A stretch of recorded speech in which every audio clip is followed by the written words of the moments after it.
Fala pessoal, tudo bem? Hoje eu queria falar um pouquinho sobre o projeto de lei 176/2025, de autoria dos deputados Eduardo Suplicy e Mônica Seixas. Esse projeto ele diz respeito à implementação de espaços públicos seguros para uso de substância psicoativa no estado de São Paulo, ou espaços para uso seguro de substâncias psicoativas no estado de São Paulo. Então, primeiro vamos lá. Esse projeto ele nos diz respeito à instalação de um equipamento, um espaço público no centro de São Paulo. Diz respeito à implantação de vários núcleos, vários espaços com esse destino, tá?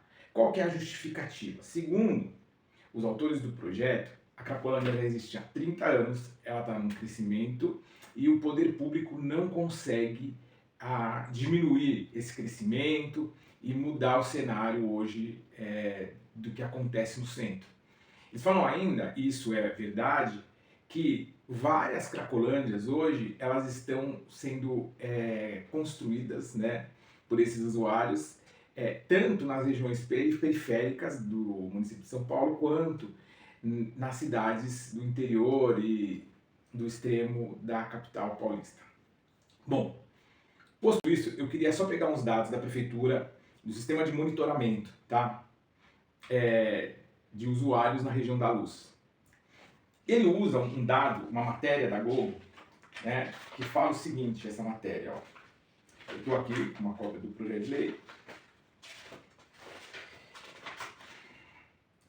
Que a média diária de usuários da Cracolândia no centro de São Paulo cresce 27% de janeiro a julho de 2023. Esse levantamento é apontado tal, e aí ele coloca aqui a matéria do G1, ok? Mas o dado de monitoramento diz outra coisa, isso foi 2023, tá? Se a gente pegar lá o índice de março, do mesmo período de março de 2024 e março de 2025, houve uma redução de 51% no trânsito de usuários. Esse monitoramento é feito nos usuários que usam os espaços ali da região da Luz para uso de substância no período da manhã e no período vespertino, tá? Sem contar a noite. Então, houve uma queda de 1.166, então foram 1.166 usuários dia, tá? Em março de 2023, entre 1º de março e 26 de março, ok? E 566 entre 1º de março e 26 de março de 2025, então houve uma queda. O Hub Social, que foi implementado pela Prefeitura de São Paulo, uma parceria com a COED, a Secretaria Estadual de Desenvolvimento Social, em 2023, ele aponta um aumento significativo na internação e no acolhimento de usuários da região central em hospitais e CTs, comunidades terapêuticas conveniadas, tá? Então houve um aumento de 30% nesses acolhimentos, nessa internação. Então, se a gente vê uma redução de 51%, parte disso pode se dar um pouco a pulverização, né, que ocorreu nos últimos anos ali na região da Cracolândia. Mas boa parte disso se deve sim a uma ação do Estado, uma renovação nos processos de intervenção voluntária de pessoas que lutam com a dependência química. Então, hoje existe um movimento ali de mudança, né? A gente percebe sim que até 2023 parecia o cachorro correndo atrás do rabo, os números só cresciam. Mas houveram algumas questões lá no centro, tanto o serviço de inteligência da Polícia Civil, Polícia Militar, ação da Polícia Militar, da Polícia Municipal, antiga Guarda Civil Metropolitana, as apreensões de pessoas que eram foragidas da justiça. Então, se você pegar o número de acolhimentos e internações, mais dessas apreensões de foragidos da justiça que ficavam ali, a gente vai chegar nessa redução no movimento, né, no fluxo de pessoas ali, usuários de substância química na região central. Então, esse projeto ele já tem um erro aqui, porque ele está trabalhando com dados antigos, ok? Eu vou aqui do princípio, ó, fica o executivo autorizado a criar e implementar os espaços de uso seguro de substâncias psicoativas no âmbito do Estado de São Paulo. Usuários de álcool, outras drogas, em situação de vulnerabilidade. O que é uma pessoa em situação de vulnerabilidade?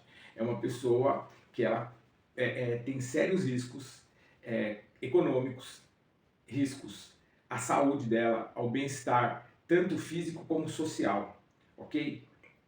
Agora vamos pensar, a gente tem um problema muito sério realmente hoje com o uso de substância química. Pelo menos 1% da população da América Latina e Caribe hoje fazem uso abusivo e problemático de substâncias químicas. São quase 5 milhões de homens e quase 2 milhões de mulheres que hoje fazem uso problemático e abusivo de substâncias químicas. E esse número ele vai crescendo, ok? Só para a gente poder se situar. Né? Esse projeto ele visa fomentar a inclusão, bem como vínculos familiares e comunitários. Então, o projeto Recomeço do Estado de São Paulo, ele já propõe isso já acontece nas CTs, acontece dentro das clínicas, esse apoio à família também, ele já acontece, ok? E já tem um custo para isso. Oferecer atendimento multidisciplinar, isso já acontece no CAPS-AD. Ofertar espaços, materiais, atividades e cuidados para o desenvolvimento social. E aí, quando a gente pensa nesses espaços, atividades, existem vários equipamentos públicos que trazem isso também, tá? Tudo bem, que eles são desconexos, mas eu quero chegar nesse ponto. Oferecer estratégia de acesso a direitos. A gente tem o Ministério Público, a gente tem o CRAS que trabalha com isso. Então, na verdade, o que é necessário é que esses espaços públicos que já existem, por exemplo, tem o projeto POT, tem as cozinhas escolas que rodam muito bem. O que é necessário é criar um convênio, uma comunicação entre aquilo que já está sendo feito. O problema é que são isolados. Mas por que eu vou colocar? Porque olha só, o orçamento anual para cada equipamento, imagina que só dentro do município de São Paulo a gente vai ter que ter pelo menos aí, no mínimo 30 equipamentos desse. O valor do orçamento anual é de R$ 1.277.139,58. Então, por que eu vou criar outra coisa se já existem equipamentos públicos que fazem o que eles estão falando aqui para fazer e que já tem o seu orçamento próprio? Com um recurso muito menor, eu posso apenas construir uma gestão que faça o convênio, que faça o link entre o que já existe e que é bem feito, ok? A oferta de alimentação e água potável. A gente já tem o almoço, né? O Bom Prato. O Bom Prato já existe para esse fim. Fora isso, existem os restaurantes sociais, que também entregam marmitas. Então, percebe que já existe, mas é tudo feito de forma desconexa. O que precisa é o convênio disso, nessa questão. Oferta de lavanderia. Sabe qual que é a questão da lavanderia? É que o morador de rua, ele não tem aonde acondicionar as roupas dele.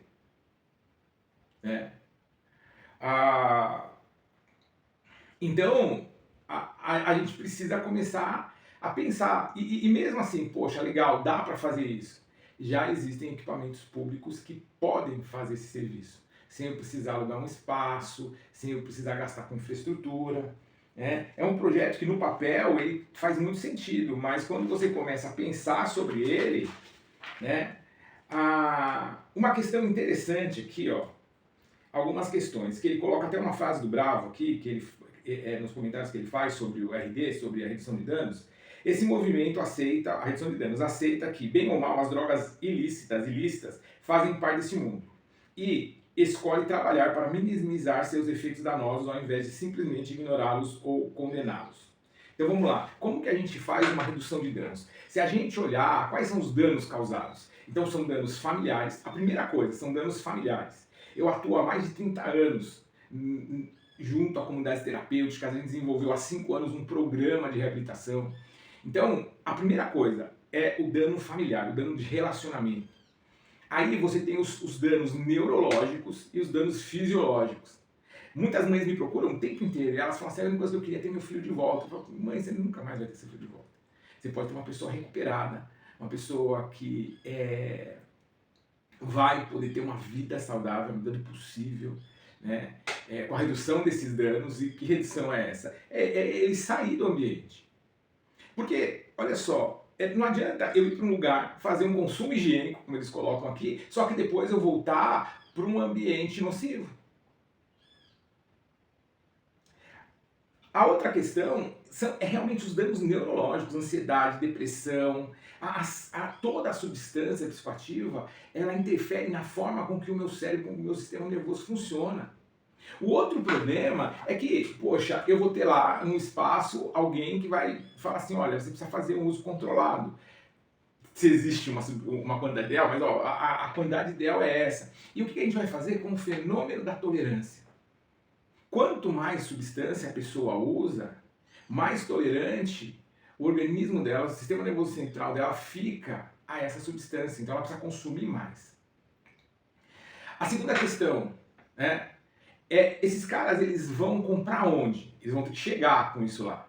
Bebida ele compra no boteco, mas ele vai comprar onde? Numa banca de tráfico posta em frente a esse espaço? Uma outra coisa que eu falei aqui, que é a questão dos foragidos. A maior parte da população que está na Cracolândia, ela tem algumas questões a resolver judicialmente. Como que vai fazer isso? Vai ser um espaço amoral, como eles colocam aqui, mas no sentido de, puxa, independente se entrar lá um cara que roubou pão na padaria ou um estuprador, não vai ser feito nada com ele? Ele vai ter liberdade de ir e vir sem prejuízo? Sabe por quê? Senão quem vai entrar lá? O grande problema é que a Cracolândia, ela é só reflexo do que acontece nas periferias, do que acontece nos bairros periféricos e mesmo nas cidades de interior. O Brasil é um país extremamente desigual. E mesmo em cidades de interior, poxa, Bom Jesus dos Perdões é uma cidade pequena, próxima a São Paulo, e você vê que existe uma região periférica com várias necessidades.